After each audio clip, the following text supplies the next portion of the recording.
BJP. Kozhikode north ജില്ലാ കമ്മിറ്റിക്ക് കീഴിൽ കൂട്ട പുറത്താക്കൽ. വടകര, നാദാപുരം മണ്ഡലങ്ങളിൽ നിന്നായി 9 പേരെ പിരിച്ചുവിട്ടു. വിമതനായി നാമനിർദ്ദേശ പത്രിക സമർപ്പിച്ച ശ്യാം രാജും പട്ടികയിലുണ്ട്. ഗുരുതര അച്ചടക്ക ലംഘനം ചൂണ്ടിക്കാണിച്ചാണ് വിശദീകരണം. സരീഷുണ്ട് വിവരങ്ങളുമായി. സരീഷ്, കടുത്ത നടപടികളുമായി മുന്നോട്ട് പോവുകയാണോ? വിശദാംശങ്ങൾ. നിയമസഭാ തെരഞ്ഞെടുപ്പിൽ വലിയ വിമത ശബ്ദം ഈ നാദാപുരം, വടകര മണ്ഡലങ്ങളിൽ ബി.ജെ.പിക്ക് നേരിടേണ്ടി വന്നിരുന്നു. അതിൽ പ്രധാനമായും വടകര മണ്ഡലത്തിൽ പി ശ്യാംരാജ് മണ്ഡലം ജനറൽ സെക്രട്ടറി ആയിരുന്നു.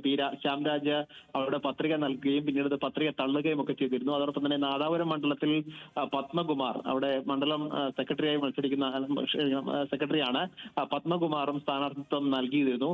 അപ്പോൾ അത്തരത്തിൽ സ്ഥാനാർത്ഥിത്വം നൽകുകയും അതിനെ പിന്തുണയ്ക്കുകയും ചെയ്ത 9 പേരെയാണ് ഇപ്പോൾ അംഗത്വത്തിൽ നിന്നും പുറത്താക്കിക്കൊണ്ട് നോർത്ത് ജില്ലാ പ്രസിഡന്റ് കൂടിയായ CR പ്രഫുൽ കൃഷ്ണൻ ഉത്തരവിറക്കിയിരിക്കുന്നത്. അതിൽ പറയുന്നത് വടകര മണ്ഡലത്തിൽ VT Vineesh, AV Ganesan, P Shyamraj എന്നിവരെയാണ് പ്രാഥമിക അംഗത്വത്തിൽ നിന്നും പുറത്താക്കിയിരിക്കുന്നത്. അതോടൊപ്പം തന്നെ നാദാപുരം മണ്ഡലത്തിൽ Ravi master Vellur, Padmakumar, PP Rajan, PK Bijeesh, Manu Manchakkal, EK Babu ഇത്രയും ആളുകളെയാണ് പ്രാഥമിക അംഗത്വത്തിൽ നിന്നും പുറത്താക്കിയതായി അറിയിച്ചിരിക്കുന്നത്. നേരത്തെ 2 മണ്ഡലങ്ങളിലും ബി.ജെ.പി. പ്രതീക്ഷ വെച്ച് പുലർത്തിയിരുന്നു. പക്ഷേ സ്ഥാനാർത്ഥിത്വവുമായി ബന്ധപ്പെട്ട് വലിയ പ്രശ്നങ്ങൾ ഉണ്ടാവുകയും ഒടുവിൽ അവിടെ ഈ മണ്ഡലം സെക്രട്ടറിമാരും മണ്ഡലം ജനറൽ സെക്രട്ടറിമാരും ഉൾപ്പെടെയുള്ളവർ വിമത സ്വരം ഉയർത്തുകയും പത്രിക നൽകുകയും ഒക്കെ ചെയ്തത് ബി.ജെ.പിക്ക് വലിയ തലവേദനയും നാണക്കേടുമായി മാറിയിരുന്നു.